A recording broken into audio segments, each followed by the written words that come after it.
जय हिंद बच्चों, हमारे YouTube चैनल में आप सभी का एक बार फिर से बहुत बहुत स्वागत है। आज हम हल करने वाले हैं कक्षा 10 अध्याय 1 प्रश्नावली 1.1 का प्रश्न क्रमांक 4।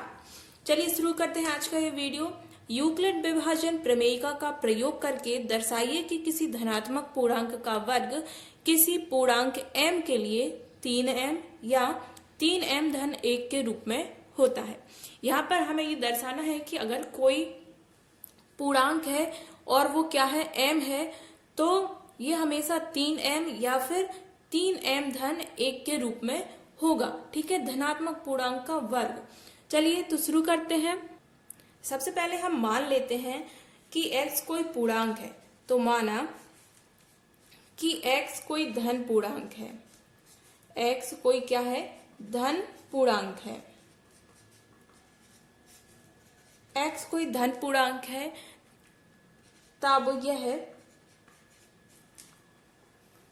3q या फिर 3q धन 1 या फिर 3q धन 2 के रूप में होगा। अब देखिए यहाँ पर मैंने 2 तक क्यों लिया है, जैसे कि हमने पहले ही बताया है कि 3 जो है ये है b की वैल्यू।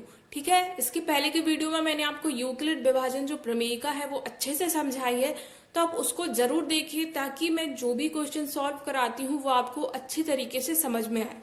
तो यहाँ पर b की वैल्यू कितनी है? 3 है। तो r की वैल्यू जो होती है b से हमेशा कम होती है, तो r की वैल्यू यहाँ पर 0 है, यहाँ पर 1 है और यहाँ पर 2 है। तो हम इतने ही पद लेंगे क्योंकि यहाँ पर b की वैल्यू 3 है और हमें जो r की वैल्यू है वो 3 से कम ही रखनी है। तो 2 हो गया 3 से कम, इसलिए अगर x कोई धन पूर्णांक है तो ये हमेशा किस प्रकार से होगा? 3q धन 1 और 3q धन 2 के रूप में ये हमेशा होगा। अब बात आती है कि हमें सिद्ध क्या करना है, तो आ जाती है हमें सिद्ध करना है। हमें सिद्ध करना है कि प्रत्येक का वर्ग जो ये यहाँ पर दिए गए हैं, 3 हमने मान लिया है कि किस किस रूप में होगा। ठीक है, 3 चीजें हमने मान ली हैं। तब प्रत्येक का वर्ग, कि प्रत्येक का वर्ग, अब किन प्रत्येक का? जो 3 हमने यहाँ पर माने हैं, इन तीनों का वर्ग, प्रत्येक का वर्ग 3m या 3m धन 1, जैसा कि हमसे प्रश्न में कहा गया था कि 3m या फिर 3m धन 1 के रूप में होगा। तो यहाँ पर हम लिख देंगे कि 3m धन 1 के रूप में होगा, चूंकि हमें ये सिद्ध करना है। अब हमने लिख दिया है, तो यहाँ पर हम सिद्ध कर रहे हैं कि 3m या फिर 3m धन 1 के रूप में यहाँ पर वर्ग होगा। तब क्या करेंगे? सबसे पहले हमने जो माना था 3q, तो हम 3q का वर्ग करेंगे, क्योंकि इन्होंने हमसे प्रश्न में कहा था कि प्रत्येक का वर्ग क्या होगा? 3m या फिर 3m धन 1 के रूप में होगा।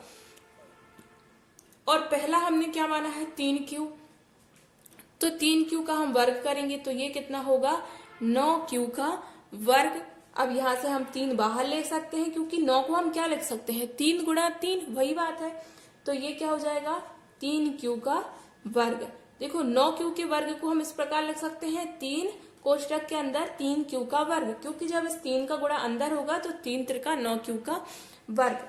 जहां पर m की वैल्यू क्या है?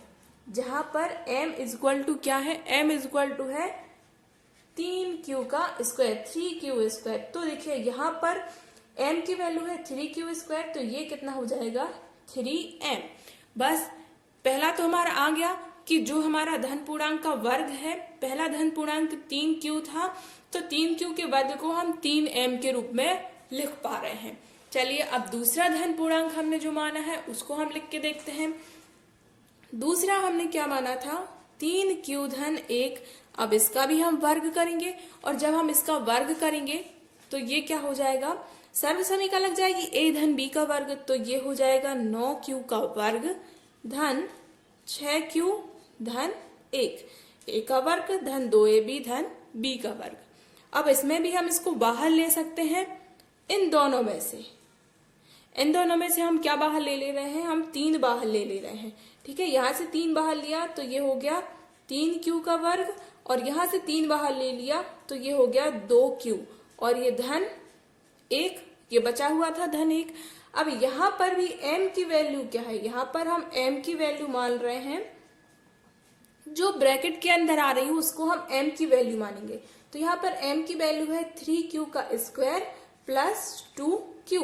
अब जो ब्रैकेट के अंदर है, जब ये m की वैल्यू है तो इसको हम m लिख सकते हैं, तो 3m प्लस 1 बस आ गया हमारा। यही तो वो कह रहे थे कि या तो 3m के रूप में लिखो या फिर 3m प्लस 1 के रूप में।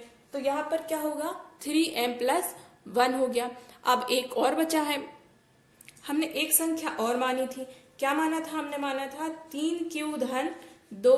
अब इसको भी हमें लिखना है, तो हम इसका भी क्या करेंगे, वर्ग करेंगे, क्योंकि इन्होंने कहा था कि प्रत्येक का वर्ग। ठीक है, तो यहाँ पर 3q प्लस 2 है, इसका भी हमने स्क्वायर किया, तो ये कितना हो गया 9q का स्क्वायर प्लस 12q प्लस 4। ठीक है, वही सब समीकरण लग जाएगी, a का वर्ग धन 2ab धन b का वर्ग। इसको हम तोड़ सकते हैं, 9q स्क्वायर प्लस 12q, और यहाँ पर जो 4 है इसको हम क्या लिख सकते हैं, 3 प्लस 1। 4 को हम क्या लिख सकते हैं, 3 धन 1 लिख सकते हैं। अब यहां से भी हम जो 3 है वो कॉमन ले लेंगे इतने पार्ट में से। ठीक है, इतने पार्ट में से हमने 3 कॉमन ले लिया, तो यहाँ पर क्या बचा, 3q का स्क्वायर प्लस 4q प्लस 1, और ये जो लास्ट वाला 1 था ये यहाँ पर हम लिखेंगे। अब फिर से जो ब्रैकेट के अंदर है वो क्या हो जाएगी, हमारी m की वैल्यू हो जाएगी। ठीक है, तो जहां हम क्या लिख सकते हैं, जहां m इज इक्वल टू क्या है, 3q का स्क्वायर प्लस 4q प्लस 1। तो जब ये इतनी पूरी m की वैल्यू है तो यहाँ पर हम m लिख सकते हैं, तो 3m प्लस 1। बस यही तो हमें प्रूफ करना था, प्रूफ हो गया। बच्चों, अगर आपको कोई भी कंफ्यूजन है तो आप हमें कमेंट करके पूछ सकते हैं, और अगर आपको ये वीडियो अच्छा लगा है तो इसे अपने सभी क्लासमेट्स के साथ शेयर कीजिए, और इस प्रकार की और वीडियोस पाने के लिए इस चैनल को सब्सक्राइब कीजिए।